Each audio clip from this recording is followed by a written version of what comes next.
Baik, selanjutnya untuk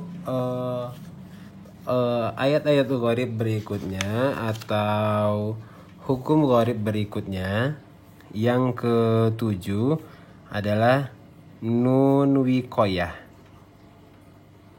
Ya, nun wiqayah ini ada juga yang menyebutnya dengan nun iwad.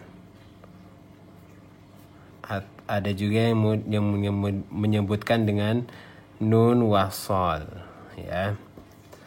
Apa yang dimaksud dengan nun wiqayah ini? Ya, nun wiqayah ini artinya nun kecil yang biasa dibaca dengan harokat kasrah. Ya, ya, ini, gitu ya, ada nun kecil.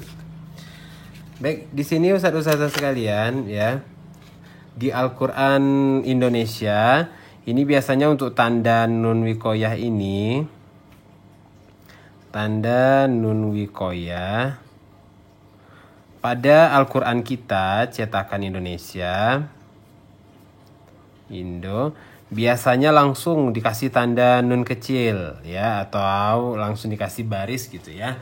Jadi tinggal kita baca saja, biasanya di Al-Quran ini sudah ada tandanya. Jadi kalau ada huruf hamzah, huruf alif gitu ya, di bawahnya ada nun kecil, maka kita langsung kasih baris dia ni, ya. Jadi bacanya itu ni, ya. Jadi itulah yang dimaksud dengan nun wiqayah, ya.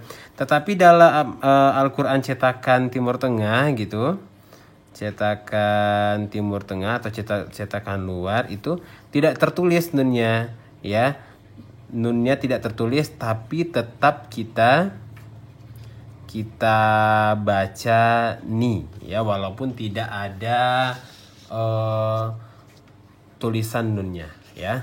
Bagaimana terjadi nun wiqayah ini?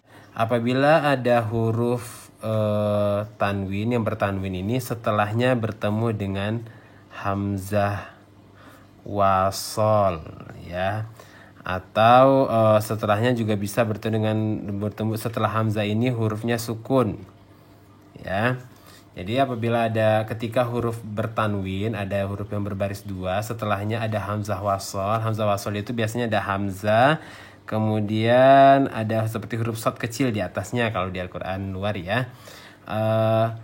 Maka membaca tanwin ini setelahnya itu kita letakkan ni tulisannya, ada nun kecil di bawah hamzahnya, ya.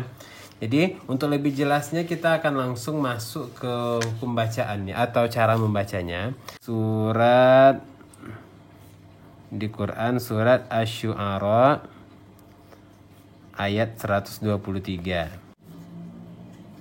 Ya, ini ya. Kadzabat adun. Nah, ini kan ada adun. Dun ini tanwin kemudian ketemu dengan hamzah wasol, ya. Ini hamzah wasol namanya, hamzah yang tidak memiliki baris ini, ya. Setelahnya ada huruf sukun, adul. Kalau kita biasanya belum mengerti, kita bacanya kadzabat adul. Adul, kalau adul berarti tanwinnya nggak terbaca tanwin gitu, ya. Jadi bagaimana cara membaca ini kalau kita bingung? Inilah digunakan dengan nun wiqayah. Jadi ada nun kecil di bawah dengan berbaris kasrah. Jadi cara kita membacanya kadzabat adunil mursalin gitu, ya. Kadzabat adunil mursalin. Jadi kalau di Al-Quran kita biasanya langsung dikasih tanda nun di bawah. Jadi langsung kalau kita melihat ada nun kecil di bawah, langsung kita baca dengan kasrah nunnya, ya, dengan tanda kasrah, ya. Contoh lain, ya, bi ghulamin ismuhu gitu, ya. Ismuhu ini dalam satu kata, kalau kita membacanya bi ghulam ismuhu salah, ya. Karena kalau kita bi ghulam ismuhu tanwinnya tidak terbaca ini. Jadi bagaimana? Ya, ini ada ni di sini, ya. Bi ghulamin ismuhu, begitu cara kita membacanya. Bi ghulamin ismuhu, karena tanwin ini asal katanya ada nunnya, ya. An, in, un gitu kan. Tanwin itu berarti ada an, in, un gitu kan. Nah, jadi ketika dia setelah nun mati ini ada huruf sukun setelahnya, maka dihidupkanlah nun yang mati tadi ibaratnya dengan memberi kasroh, baris kasroh di bawahnya. Jadi kita tidak bingung membacanya. Kalau tidak ada ini biasanya kita bingung ini gimana bacanya gitu kan. Jadi itulah yang dinamakan dengan nun wikoyah.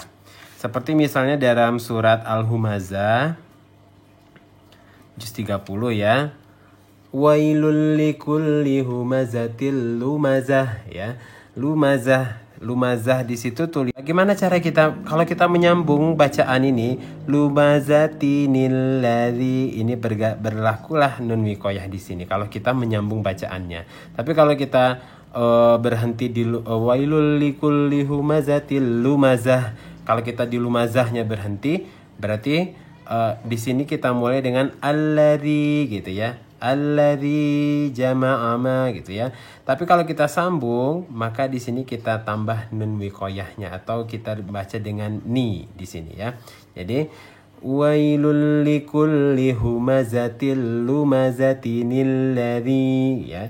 Lumazatinil ladzi gitu cara kita membaca nun wikoyah ini.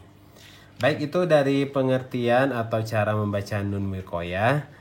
Kita masuk ke huruf yang berikutnya atau hukum yang berikutnya.